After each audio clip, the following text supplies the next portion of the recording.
Paradise Lost, Book 1, The Argument. This first book proposes first in brief the whole subject, man's disobedience and the loss thereupon of paradise, wherein he was placed. Then touches the prime cause of his fall, the serpent, or rather Satan in the serpent, who revolting from God and drawing to his side many legions of angels, was by the command of God driven out of heaven with all his crew into the great deep. Which action passed over, the poem hastened to the midst of things, presenting Satan with his angels now fallen into hell. Described here not in the center, for heaven and earth may be supposed as yet not made, certainly not yet accurst, but in a place of utter darkness, fitliest called chaos. Here's Satan with his angels lying on the burning lake, thunderstruck and astonished after a certain space recovers, as from confusion, calls up him who next in order and dignity lay by him. They confer of their miserable fall. Satan awakens all his legions, who lay till then in the same manner confounded. They rise. Their numbers, array of battle, their chief leaders named, according to the idols known afterwards in Canaan and the countries adjoining.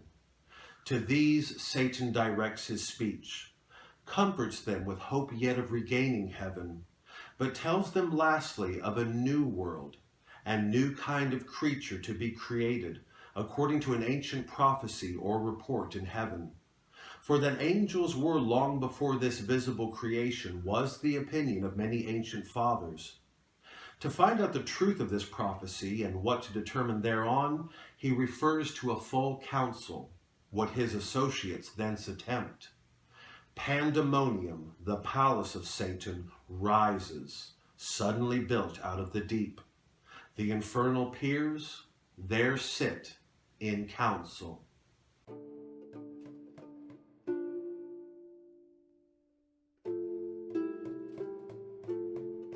Of man's first disobedience, and the fruit of that forbidden tree whose mortal taste brought death into the world, and all our woe was loss of Eden, till one greater man restore us and regain the blissful seat, sing, heavenly muse, that on the secret top of Oreb or of Sinai didst inspire that shepherd, who first taught the chosen seed in the beginning how the heavens and earth rose out of chaos.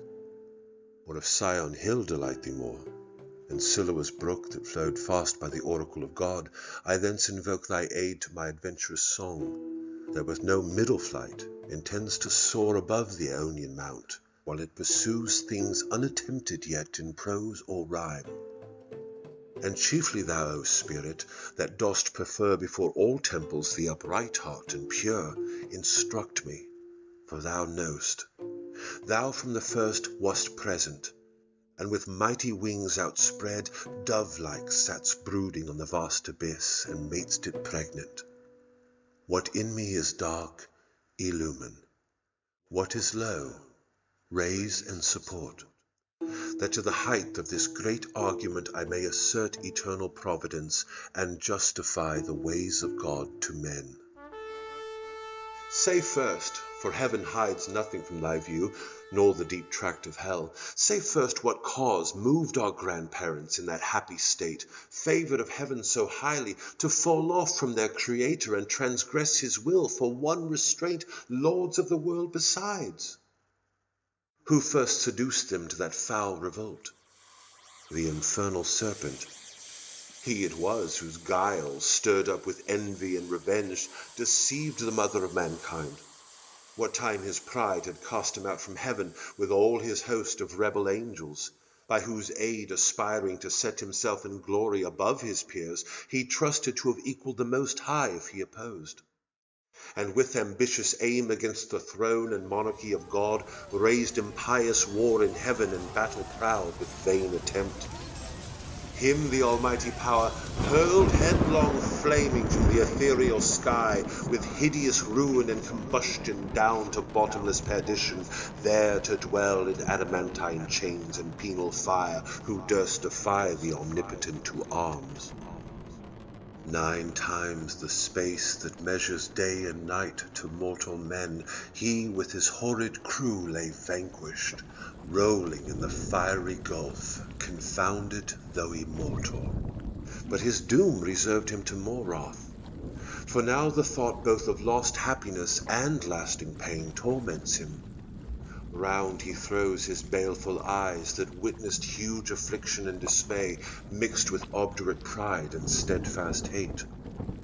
At once, as far as angels ken, he views the dismal situation, waste and wild, a dungeon horrible. On all sides around as one great furnace flamed, yet from those flames no light, but rather darkness visible, served only to discover sights of woe, regions of sorrow, doleful shades where peace and rest can never dwell, hope never comes that comes to all, but torture without end still urges, and a fiery deluge fed with ever-burning sulphur unconsumed. Such place eternal justice had prepared for those rebellious. Here their prison ordained in utter darkness, and their portion set as far removed from God and light of heaven as from the center thrice to the utmost pole. Oh, how unlike the place from whence they fell! There the companions of his fall, o'erwhelmed with floods and whirlwinds of tempestuous fire, he soon discerns, and weltering by his side, one next himself in power, and next in crime, long after known in Palestine, and named Beelzebub, to whom the arch-enemy, and thence in heaven called Satan, with bold words breaking the horrid silence, thus began. If thou beest he, but oh, how fallen, how changed from him, who in the happy realms of light, clothed with transcendent brightness, didst outshine myriads though bright. If he, whom mutual league, united thoughts and counsels, equal hope and hazard in the glorious enterprise joined with me once, now misery hath joined in equal ruin.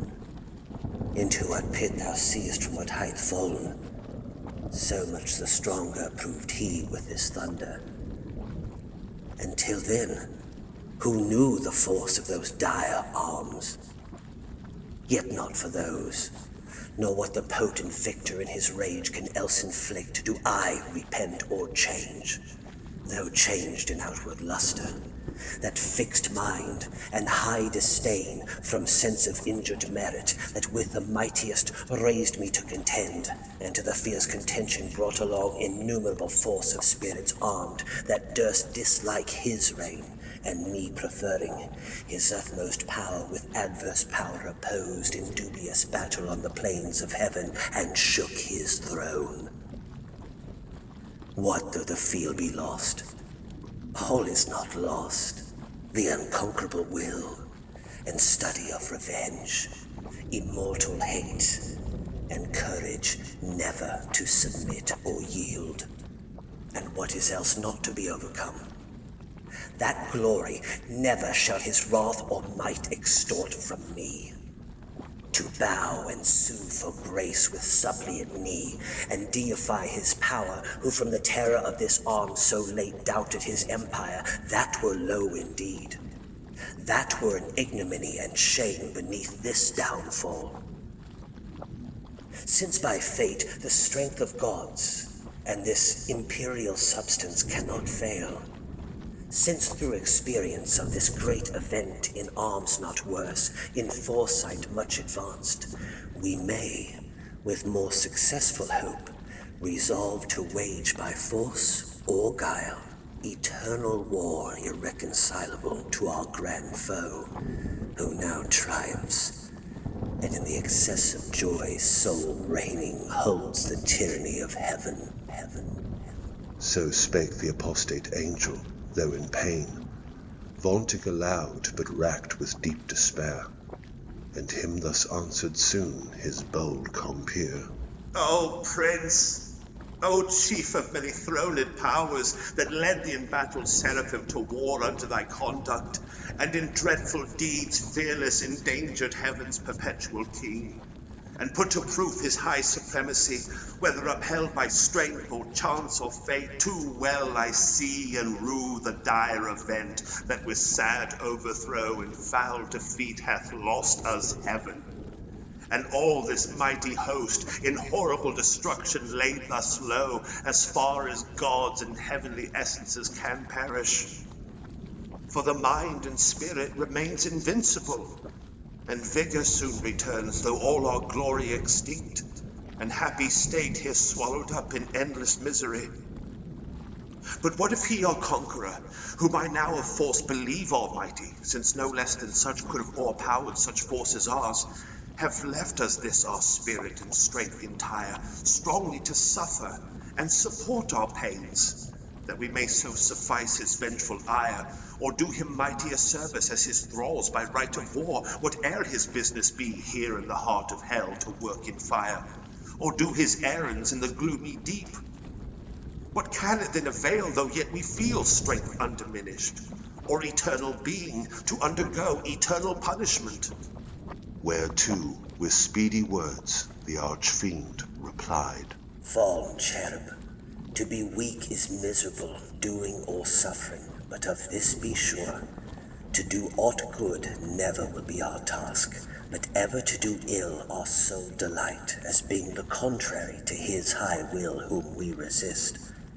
If then his providence out of our evil seek to bring forth good, our labor must be to pervert that end, and out of good still to find means of evil, which oft times may succeed so as perhaps shall grieve him if I fail not, and disturb his inmost counsels from their destined aim. But see, the angry victor hath recalled his ministers of vengeance and pursuit back to the gates of heaven. The sulphurous hail shot after us in storm, o'erblown hath laid the fiery surge that from the precipice of heaven received us falling. And the thunder, winged with red lightning and impetuous rage, perhaps hath spent his shafts, and ceases now to bellow through the vast and boundless deep.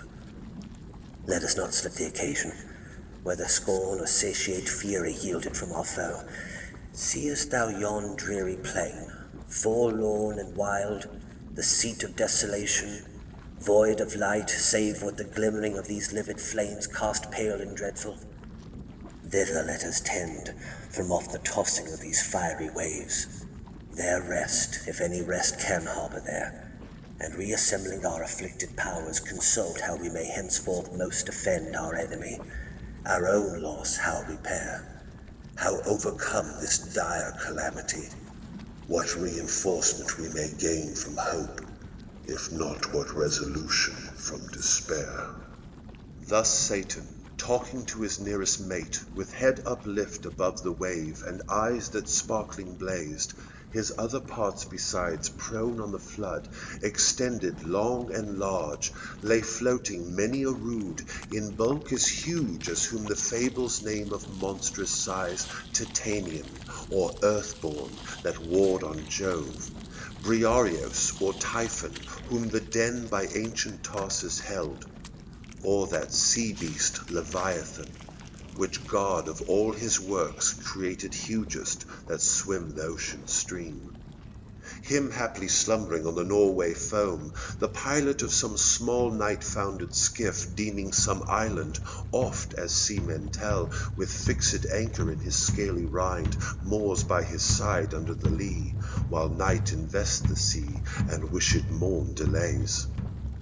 So stretched out huge in length the arch-fiend lay chained on the burning lake, nor ever thence had risen or heaved his head, but that the will and high permission of all-ruling heaven left him at large to his own dark designs, that with reiterated crimes he might heap on himself damnation, while he sought evil to others, and enraged might see how all his malice served but to bring forth infinite goodness, grace, and mercy shewn on man by him seduced, but on himself treble confusion, wrath, and vengeance poured. Forthwith upright he rears from off the pool his mighty stature. On each hand the flames driven backwards slope their pointing spires, and rolled in billows leave in the midst a horrid veil. Then with expanded wings he steers his flight aloft, incumbent on the dusky air that felt unusual weight, till on dry land he lights, if it were land that ever burned with solid as the lake with liquid fire.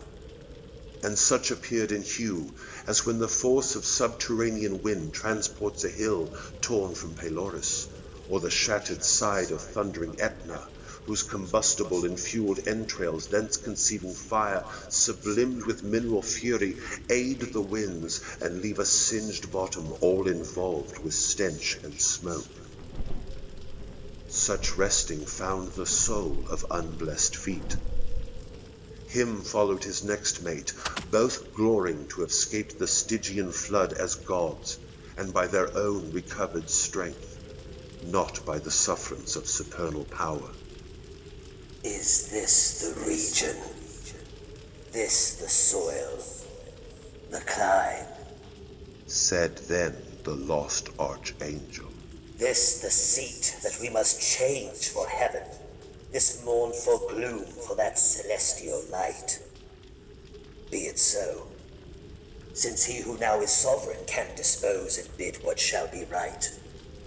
Farthest from him is best whom reason hath equaled, force hath made supreme above his equals. Farewell, happy fields where joy forever dwells. Hail, horrors! Hail, infernal world! And thou, profoundest hell, receive thy new possessor. One who brings a mind not to be changed by place or time. The mind is its own place, and in itself can make a heaven of hell, a hell of heaven. What matter where if I be still the same, and what I should be, or but less than he whom thunder hath made greater? Here at least we shall be free. The Almighty hath not built here for his envy, will not drive us hence. Here we may reign secure, and in my choice, to reign is worth ambition, though in hell. Better to reign in hell than serve in heaven. But wherefore let we then our faithful friends, the associates and co-partners of our loss, lie thus astonished on the oblivious pool, and call them not to share with us their part to this unhappy mansion, or once more with rallied arms to try what may be yet regained in heaven, or what more lost in hell. So Satan spake, and him Beelzebub thus answered. Leader of those armies bright, which but the omnipotent none could have foiled, if once they hear that voice, their liveliest pledge of hope in fears and dangers, heard so oft in worst extremes, and on the perilous edge of battle when it raged, in all assaults their surest signal, they will soon resume new courage and revive, though now they lie groveling and prostrate on yon lake of fire.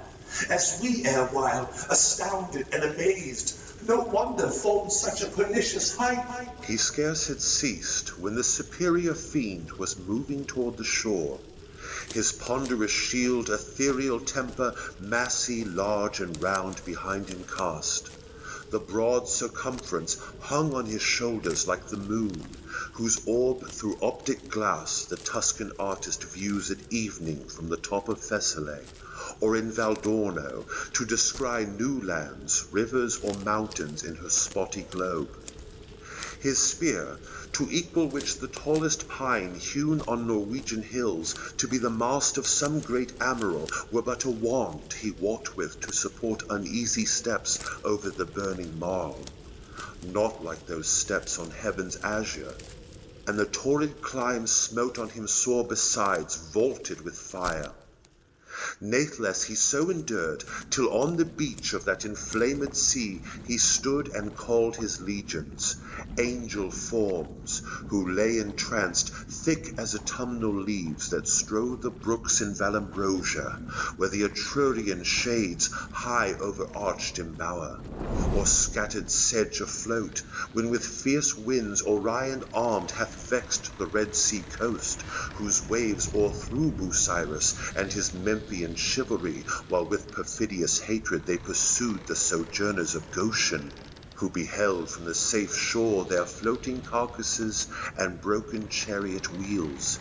So thick bestrown, abject and lost lay these, covering the flood, under amazement of their hideous change. He called so loud that all the hollow deep of hell resounded. Princes, potentates, warriors, the flower of heaven, once yours, now lost, in such astonishment as this can seize eternal spirits. Or have ye chosen this place after the toil of battle, to repose your wearied virtue, for the ease you find to slumber here as in the vales of heaven?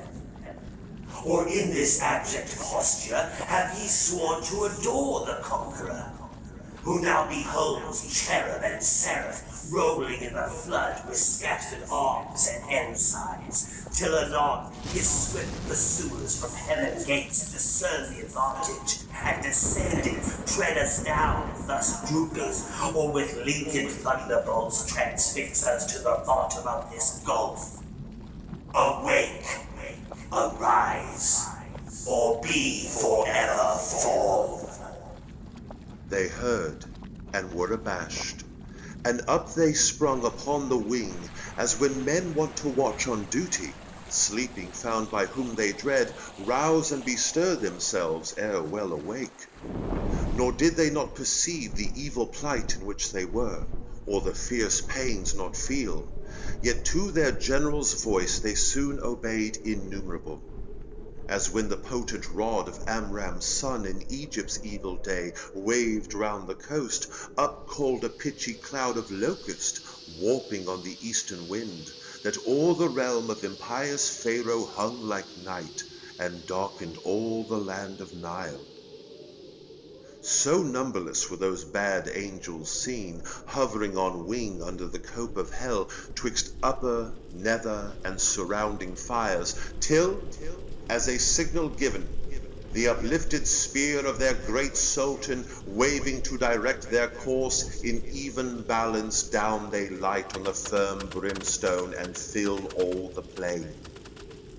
A multitude, like which the populous north poured never from her frozen loins to pass Rhine or the Danau, when her barbarous sons came like a deluge on the south, and spread beneath Gibraltar to the Libyan sands. Forthwith from every squadron and each band, the heads and leaders thither hast where stood their great commander. Godlike shapes and forms excelling human, princely dignities and powers that erst in heaven sat on thrones, though of their names in heavenly records now be no memorial, blotted out and razed by their rebellion from the books of life.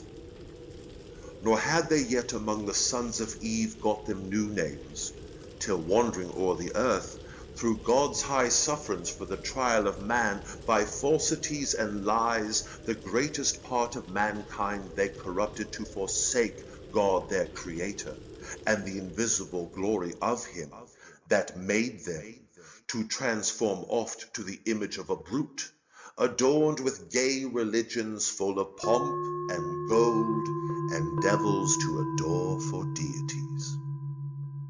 Then were they known to men by various names, and various idols through the heathen world. Say, Muse, their names then known, who first, who last, roused from the slumber on that fiery couch at their great emperor's call, as next in worth came singly where he stood on the bare strand, while the promiscuous crowd stood yet aloof. The chief were those who from the pit of hell, roaming to seek their prey on earth, durst fix their seats long after next the seat of God, their altars by his altar, gods adored among the nations round, and durst abide Jehovah thundering out of Sion, throned between the cherubim, yea, often placed within his sanctuary itself their shrines, abominations, and with cursed things his holy rites and solemn feast profaned, and with their darkness durst affront his light. First, Moloch, horrid king, besmeared with blood of human sacrifice, and parents' tears, though for the noise of drums and timbrels loud, their children's cries unheard, that passed through fire to his grim idol. Him the Ammonite worshipped in Rabbah and her watery plain, in Argob and in Bashan, to the stream of utmost Arnon. Nor content with such audacious neighborhood, the wisest heart of Solomon he led by fraud to build his temple right against the temple of God on that opprobrious hill, and made his grove the pleasant valley of Hinnom, Tophet thence, and black Gehenna called, the type of hell. Next, Chemos, the obscene dread of Moab's sons, from Aroer to Nebo, and the wild of southmost Abiram, in Hesebon and Horonaim, Seon's realm, beyond the flowery dale of Sibmah, clad with vines, and Eliel to the asphaltic pool. Peor, his other name, when he enticed Israel in Sittim on their march from Nile to do him wanton rites, which cost them woe. Yet thence his lustful orgies he enlarged even to that hill of scandal, by the grove of Moloch homicide, lust hard by hate, till good Josiah drove them thence to hell.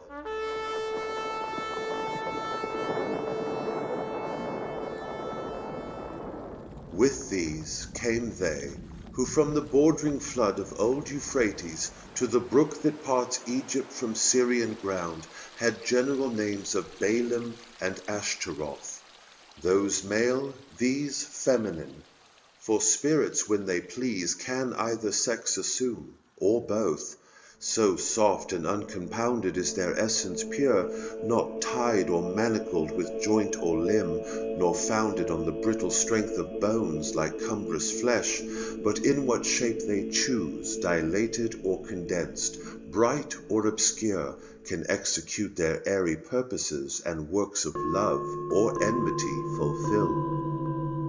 For those the race of Israel oft forsook their living strength, and unfrequented left his righteous altar, bowing lowly down to bestial gods, for which their heads as low bowed down in battle, sunk before the spear of despicable foes.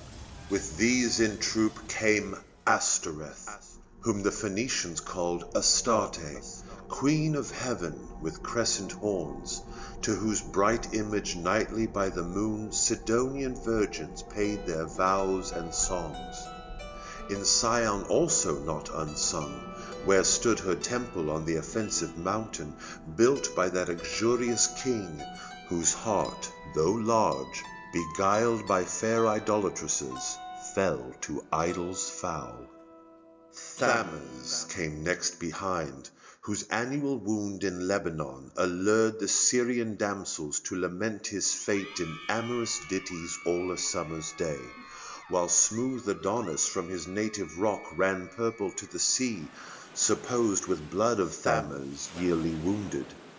The love tale infected Sion's daughters with like heat, whose wanton passions in the sacred porch Ezekiel saw, when by the vision led his eye surveyed the dark idolatries of alienated Judah.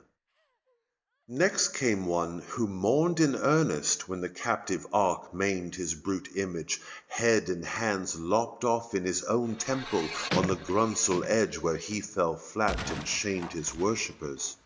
Dagon, his name, sea monster, upward man and downward fish. Yet had his temple high reared in Azotus, dreaded through the coast of Palestine, in Gath and Askelon and Acheron and Gaza's frontier bounds. Him followed Rimmon, whose delightful seat was fair Damascus on the fertile banks of Abana and far lucid streams. He also against the house of God was bold. A leper once he lost and gained a king, Ahaz, his sottish conqueror, whom he drew God's altar to disparage and displace for one of Syrian mode, whereon to burn his odious offerings and adore the gods whom he had vanquished. After these appeared a crew, who under names of old renown, Osiris, Isis, Horus, and their train with monstrous shapes and sorceries abused fanatic Egypt and her priest to seek their wandering gods disguised in brutish forms rather than human. Nor did Israel scape the infection when their borrowed gold composed the calf in Oreb, and the rebel king doubled that sin in Bethel and in Dan, likening his maker to the grazed ox. Jehovah, who in one night when he passed from Egypt marching, equaled with one stroke both her firstborn and all her bleating gods. Belial came last, then whom a spirit more lewd fell not from heaven, or more gross to love vice for itself. To him no temple stood, or altar smoked. Yet who more oft than he in temples and at altars, when the priest turns atheist, as did Eli's sons, who filled with lust and violence the house of God? In courts and palaces he also reigns, and in luxurious cities, where the noise of riot ascends above their loftiest towers, and injury and outrage. And when night darkens the streets, then wander forth the sons of Belial, flown with insolence and wine. Witness the streets of Sodom, and that night in Gibeah, when hospitable doors yielded their matrons to prevent worse rape. These were the prime in order and in might. The rest were long to tell, though far renowned.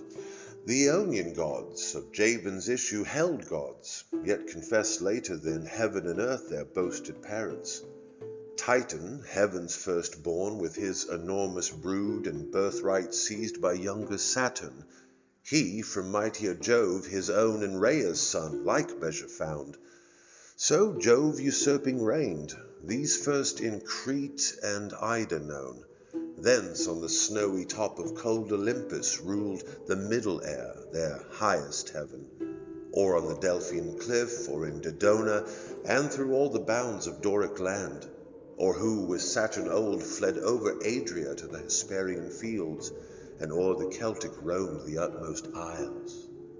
All these and more came flocking, but with looks downcast and damp. Yet such wherein appeared obscure some glimpse of joy, to have found their chief not in despair, to have found themselves not lost in loss itself, which on his countenance cast like doubtful hue.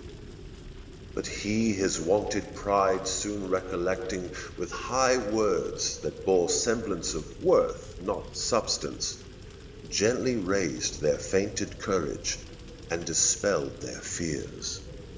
Then straight commands, and at the warlike sound of trumpets loud and clarion he upreared his mighty standard. That proud honor claimed Azazel as his right, a cherub tall, who forthwith from the glittering staff unfurled the imperial ensign, which full high advanced shone like a meteor streaming to the wind, with gems and golden luster rich emblazed, seraphic arms and trophies, all the while sonorous metal blowing martial sounds. At which the universal host upsent a shout that tore hell's concave, and beyond frightened the reign of chaos and old night. All in a moment through the gloom were seen 10,000 banners rise into the air with Orient colors waving. With them rose a forest huge of spears, and thronging helms appeared, and serried shields in thick array of depth immeasurable.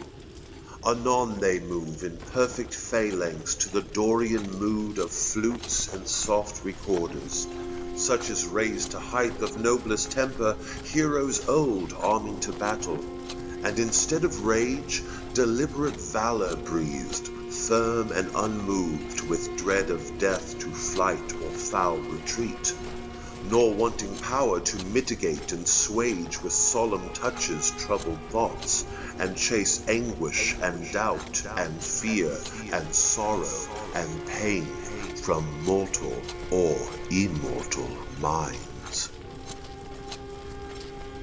Thus they breathing, united force with fixed thought, moved on in silence to soft pipes that charmed their painful steps o'er the burnt soil.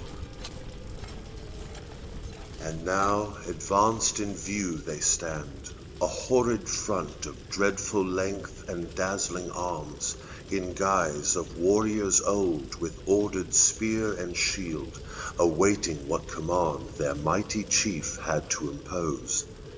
He through the armored files darts his experienced eye, and soon traverse the whole battalion views, their order due, their visages and stature as of gods, their number lost he sums. And now his heart distends with pride, and hardening in his strength glories. For never since created man met such embodied force, as named with these could merit more than that small infantry warred on by cranes, though all the giant brood of Phlegra with the heroic race were joined, that fought at Thebes and Ilium, on each side mixed with auxiliar gods. And what resounds in fable or romance of Uther's son, begirt with British and Armoric knights, and all who since, baptized or infidel, jousted in Aspremont or Montauban, Damasco or Morocco or Trebizond, or whom Beserta sent from Afric shore when Charlemagne with all his peerage fell by font Arabia. Thus far these beyond compare of mortal prowess yet observed their dread commander. He above the rest, in shape and gesture proudly eminent, stood like a tower. His form had yet not lost all her original brightness, nor appeared less than archangel ruined, and the excess of glory obscured. As when the sun, new risen, looks through the horizontal misty air shorn of his beams, or from behind the moon in dim eclipse disastrous twilight sheds on half the nations, and with fear of change perplexes monarchs. Darkened so, yet shone above them all the archangel, but his face deep scars of thunder had entrenched, and care sat on his faded cheek, but under brows of dauntless courage, and considerate pride waiting revenge.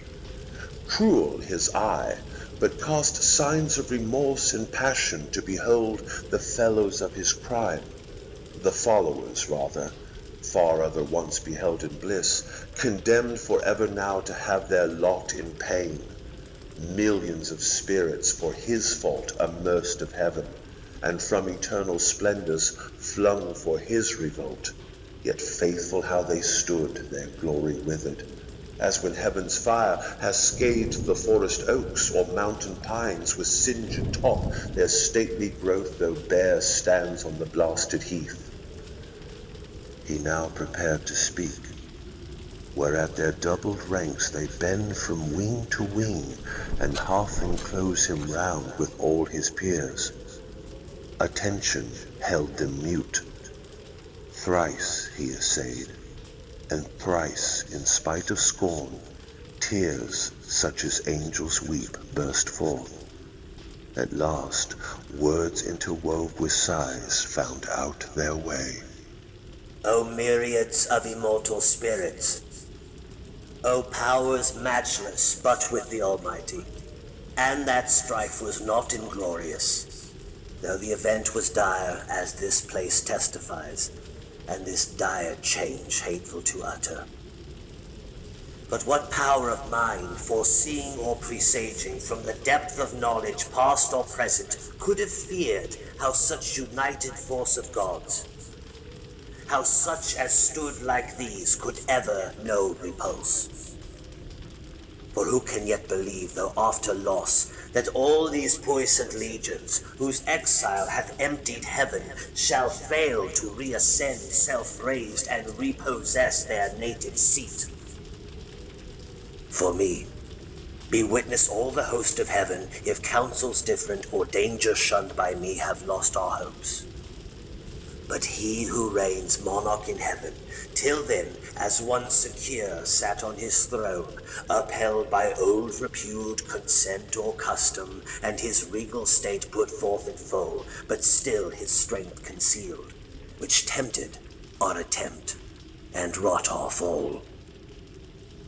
Henceforth his might we know, and know our own, so as not either to provoke or dread new war provoked.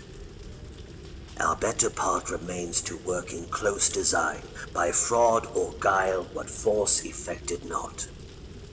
That he no less at length from us may find, who overcomes by force, hath overcome but half his foe. Space may produce new worlds, whereof so rife there went a fame in heaven, that he ere long intended to create and therein plant a generation, whom his choice regard should favor equal to the sons of heaven. Thither, if but to pry, shall be perhaps our first eruption, thither or elsewhere. For this infernal pit shall never hold celestial spirits in bondage, nor the abyss long under darkness cover. But these thoughts full counsel must mature. Peace is despaired, for who can think submission? War then, war open or understood, must be resolved. He spake, and to confirm his words outflew millions of flaming swords drawn from the thighs of mighty cherubim. The sudden blaze far round illumined hell. Highly they raged against the highest, and fierce with grasped arms clashed on their sounding shields the din of war, hurling defiance toward the vault of heaven. There stood a hill not far, whose grisly top belched fire and rolling smoke. The rest entire shone with a glossy scurf, undoubted sign that in his womb was hid metallic ore, the work of sulphur. Thither winged with speed a numerous brigade hastened, as when bands of pioneers with spade and pickaxe armed forerun the royal camp to trench a field or cast a rampart.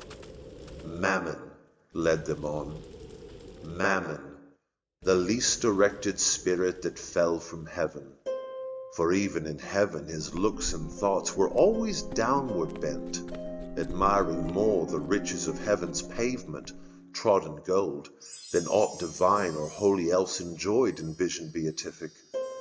By him first men also, and by his suggestion taught, ransacked the center, and with impious hands rifled the bowels of their mother earth for treasures better hid.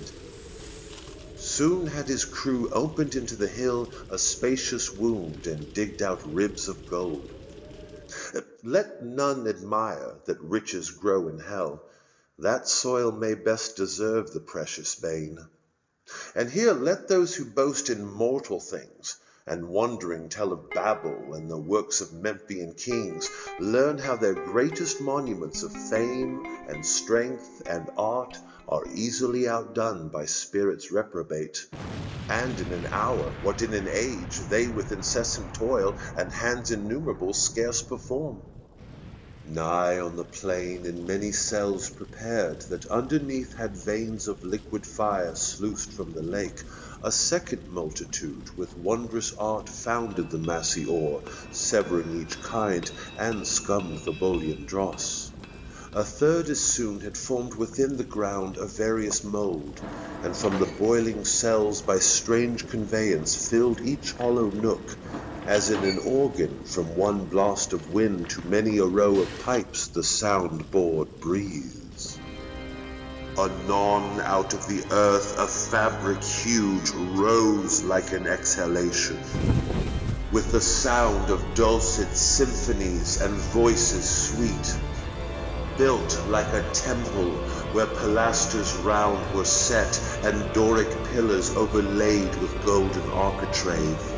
Nor did there want cornice or frieze with bossy sculptures graven, the roof was fretted gold. Not Babylon, nor great Al-Cairo such magnificence equaled in all their glories, to enshrine Balis or Serapis their gods, or seat their kings, when Egypt with Assyria strove in wealth and luxury. The ascending pile stood fixed her stately height, and straight the doors opening their brazen folds discover wide within her ample spaces, o'er the smooth and level pavement. From the arched roof, pendant by subtle magic, many a row of starry lamps and blazing cressets, fed with naphtha and asphaltus, yielded light as from a sky. The hasty multitude admiring entered, and the work some praise, and some the architect.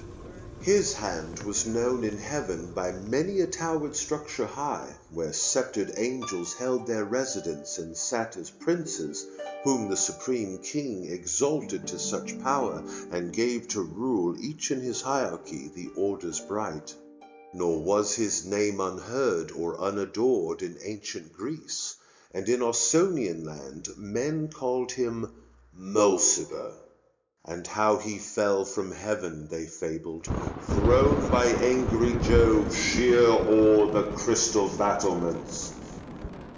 From morn to noon he fell, from noon to dewy eve, a summer's day, and with the setting sun dropped from the zenith like a falling star on Lemnos, the Aegean isle.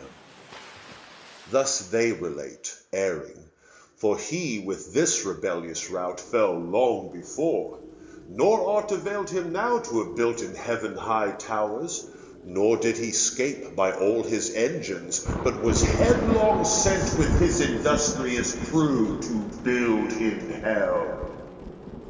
Meanwhile the winged heralds by command of sovereign power, with awful ceremony and trumpet sound throughout the host, proclaim a solemn council forthwith to be held at Pandemonium, the high capital of Satan and his peers.